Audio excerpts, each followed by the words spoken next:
नमस्कार दर्शकों, मैं संजय नीलाके ज्योतिष श्रृंखला को आगे आगे बढ़ाते हुए मैं आज आपको राजयोग में सबसे पावरफुल जो राजयोग है गज केसरी राजयोग, ये राजयोग के बारे में जानकारी दे रहा हूँ। गज केसरी राजयोग नाम में ही इसका अर्थ छुपा है। गज यानी हाथी और केसरी यानी सिंह। यानी कि सोचो, अगर हाथी की शक्ति और शेर की शक्ति अगर दोनों एक हो जाए तो कितना उनका बल बढ़ेगा। शास्त्रों में कहा गया है कि गज यानी हाथी ये बुद्धि का कारक और केसरी यानी सिंह ये शक्ति का कारक, यानी बुद्धि और शक्ति अगर दोनों एक हो गई तो कितनी शक्ति बढ़ेगी। और इसी को ही गज केसरी नाम का राजयोग कहते हैं। दर्शकों, कुंडली के अंदर ये राजयोग कैसे उत्पन्न होता है इसके बारे में मैं आपको जानकारी दे रहा हूं दर्शकों। फिर उसके बाद ये राजयोग का फल कौन सा मिलता है, ये दूसरा पॉइंट है। ये राजयोग भंग कैसे होता है, फिर ये राजयोग भंग होने के बाद कौन से माध्यम से, कौन से उपाय से ये राजयोग का फल आप प्राप्त कर सकते हो, और फिर ये राजयोग का फल जीवन में कब मिलने वाला है, ये सारे प्रकार की जानकारी मैं आपको दे रहा हूं दर्शकों। गज केसरी राजयोग कुंडली के अंदर, ये अपनी लग्न कुंडली है, कोई भी लग्न कुंडली ले लो, तो लग्न कुंडली के अंदर ये 12 भाव में किसी भी स्थान में चंद्र और गुरु एक साथ आ गए हैं। यानी कि चंद्र और गुरु, जैसे कि यहां मैंने एक उदाहरण दिया है कि प्रथम भाव में, लग्न भाव में चंद्र और गुरु एक साथ बैठे हैं। लग्न स्थान में ही नहीं, कौन से भी भाव में अगर ये चंद्र और गुरु, जैसे कि ये प्रथम भाव, लग्न भाव, द्वितीय, तृतीय, चतुर्थ, पंचम, षष्टम, सप्तम, अष्टम, नवम, दशम और एकादश और द्वादश, ऐसे 12 भाव में चंद्र और गुरु किसी भी भाव में एक साथ अगर बैठे हैं तो वहां गज केसरी नाम का राजयोग तैयार होता है। ये पहला उसका ये राजयोग कैसे देखा जाता है, ये पहला कारण है। दूसरा एक कारण है, अगर चंद्र से लेके गुरु अगर चौथा हो, देखो चंद्र यहाँ पे प्रथम भाव में बैठा है, अगर ये भाव में बैठा तो भी यहां से देखना चाहिए चौथा भाव कौन सा है। अगर चंद्र यहाँ पे बैठा है तो 1 2 3 4 ये चौथा आ गया। लेकिन यहां मैंने एक उदाहरण दिया है कि चंद्र बैठा है प्रथम भाव में और चंद्र से चौथे भाव में अगर गुरु हो, सप्तम भाव में अगर गुरु हो, अगर चंद्र से लेके दशम भाव में अगर गुरु हो, तभी भी ये राजयोग तैयार होता है। देखिए यहाँ पे मैंने पहला चंद्र से लेके चौथे भाव में गुरु बैठा है, 1 2 3 4, नहीं तो फिर चंद्र से लेके सामने सप्तम भाव में गुरु बैठा है तो 1 2 3 4 5 6 7, और दशम भाव में 1 2 3 4 5 6 7 8 9 10, ऐसे चंद्र से लेके चतुर्थ, सप्तम और दशम भाव में अगर गुरु बैठा है तभी भी ये गज केसरी नाम का राजयोग तैयार होता है। दर्शकों, ये राजयोग में इसका जो फल अगर दुगना देखना है तो देखना चाहिए कुंडली के अंदर कि चंद्र अगर स्वग्रही बैठा है तो ये राजयोग का फल दुगना हो जाता है।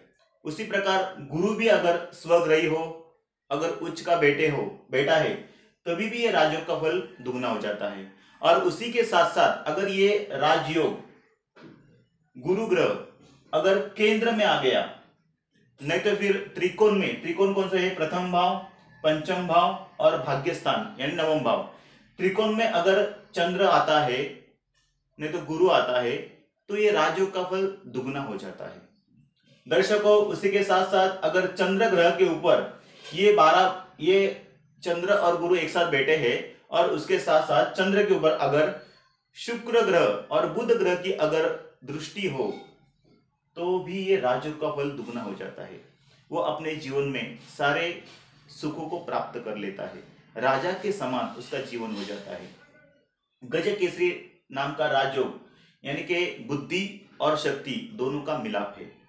दर्शकों, उसी प्रकार ये राजयोग, इसका फल कभी मिलेगा, जब भी चंद्र और गुरु की महादशा आती है, उसकी प्रत्युंतर अंतरदशा आती है, प्रति अंतरदशा आती है, तो ये राजयोग का फल उसे मिलता है। वैसे तो देखा जाता है कि ये राजयोग का फल उसके सारे जीवन में उसे मिलता है, पूरी जीवन। लेकिन सबसे ज्यादा फल उसकी चंद्र और गुरु की महादशा, अंतरदशा, प्रत्युंतर अंतरदशा, इस पीरियड में ये राजयोग का फल सबसे ज्यादा मिलता है।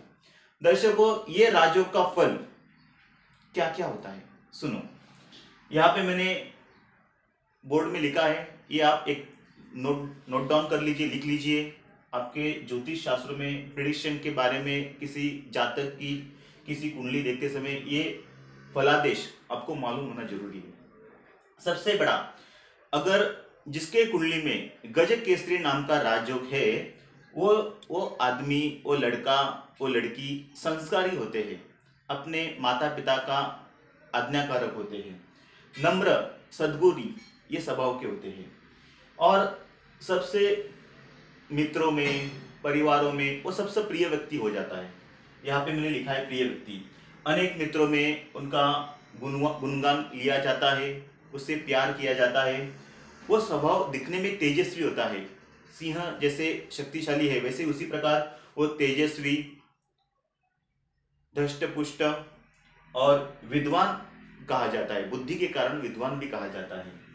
ज्ञानी देखा जाता है कि जिसके कुंडली में गज केसरी नाम का राजयोग है, वो व्यक्ति मीठा खाने के शौकीन होते हैं। मीठा खाना उनको बहुत प्रिय होता है, उसी प्रकार उनकी वाणी भी मीठी हो जाती है।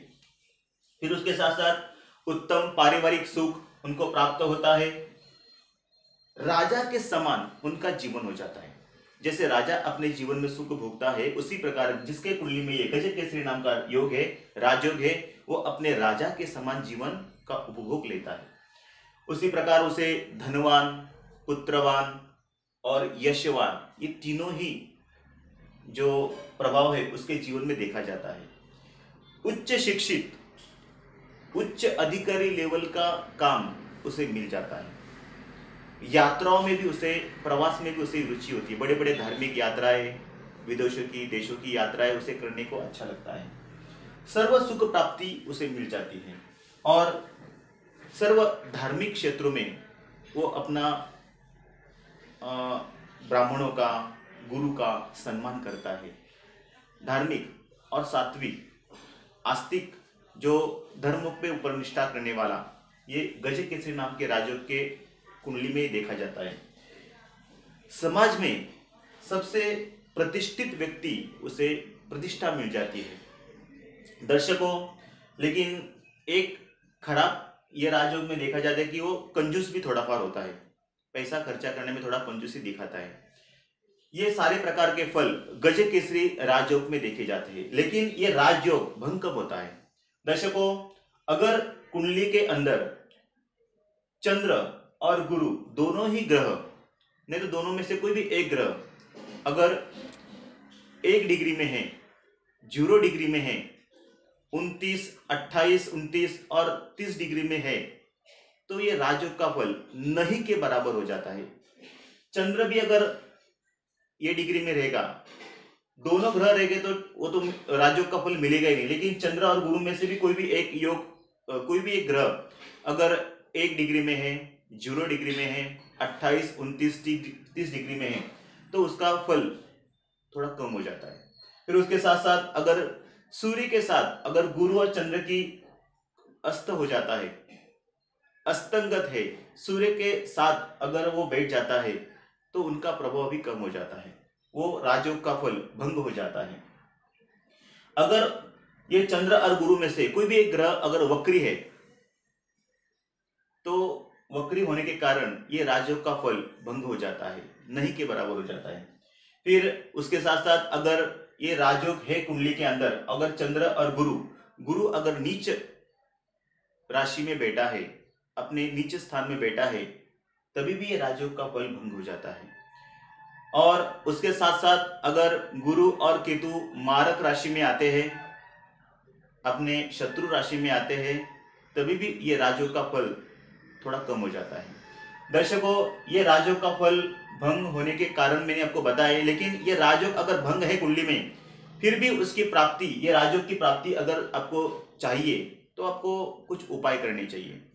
सबसे पहला उपाय है किसी ज्योतिष कार के माध्यम से आप गुरु ग्रह नहीं तो फिर चंद्र ग्रह का मोती रत्न धारण करना चाहिए। गुरु ग्रह का पुष्कराज, अच्छे कैरेट का पुष्कराज, अच्छे क्वालिटी का पुष्कराज नहीं तो फिर मोती रत्न, दोनों में से ये देखना चाहिए कि बलाबल किसका अच्छा है। जो बलाबल कम है वो ग्रह का रत्न धारण करना चाहिए, जो बलाबल ज्यादा है उसका रत्न धारण नहीं किया तो भी चलेगा। लेकिन जिसका बला, अगर दोनों ही रत्न धारण करते तो भी वो ज्योतिष के माध्यम से देखना चाहिए, ज्योतिषकार के माध्यम से ही आपको ये उपाय करना चाहिए। और दूसरा उपाय, अगर कुंडली के अंदर ये दोनों राजयोग चंद्र और गुरु एक साथ बैठे हैं, गजकेसरी नाम का राजयोग तैयार है, लेकिन किसी के कारण चंद्र की डिग्री कम है, तो आपको चंद्र ग्रह का मोती तो धारण कर सकते हैं पहले उपाय में। लेकिन अगर आप महामृत्युंजय जप करते हो, शिवजी की आराधना करते हो, ओम त्र्यंबकम यजामहे सुगंधिम पुष्टिवर्धनम उर्वारुकम यो बंधनान मृत्युर्मुक्षी यमामृतात्, इस मंत्र का अगर जाप आप करते हो 1.25 लाख का, तभी ये चंद्र ग्रह बलवान हो जाता है। और चंद्र ग्रह अगर कम डिग्री में भी है तो भी उसका फल आपको मिलने लगता है। उसी के साथ साथ अगर गुरु ग्रह भी अस्तंगत है, कम डिग्री में है, तो गुरु ग्रह का उपाय जैसे कि गुरु की उपासना, गुरु चरित्र का कथा, उसका कादंबरी पढ़ना चाहिए, दत्तात्रेय भगवान का जाप, दिगंबरा दिगंबरा श्रीपाद वल्लभ दिगंबरा, ये मंत्र का जाप आप कर सकते हो। गुरु की अपार सेवा करने से, कोई भी गुरु की सेवा करने से आपको ये राजयोग का फल मिल जाता है। दर्शकों, आज मैंने आपको गजकेसरी राजयोग के बारे में जानकारी दी। फिर वापस एक बार मैं बता दूं कि ये राजयोग कैसे होता है।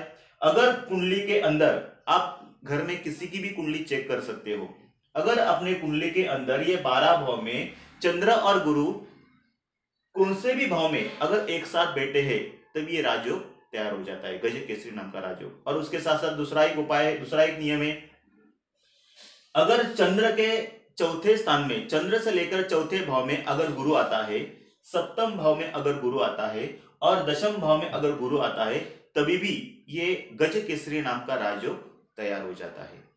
आज मैंने आपको ये गजकेसरी राजयोग के बारे में जानकारी दी, फिर ये राजयोग कैसा तैयार होता है, इसके फल कौन से मिलने वाले हैं, फिर ये राजयोग भंग कभी होता है, फिर ये राजयोग भंग अगर होता है तो उसका उपाय कौन सा करना चाहिए, ये सारी जानकारी दर्शकों मैंने आज आपको दी है। अगर ये मेरा वीडियो आपको अच्छा लगा रहेगा तो आप इसे लाइक कीजिए, शेयर कीजिए और सब्सक्राइब कीजिए। आज के लिए बस इतना ही। नमस्कार।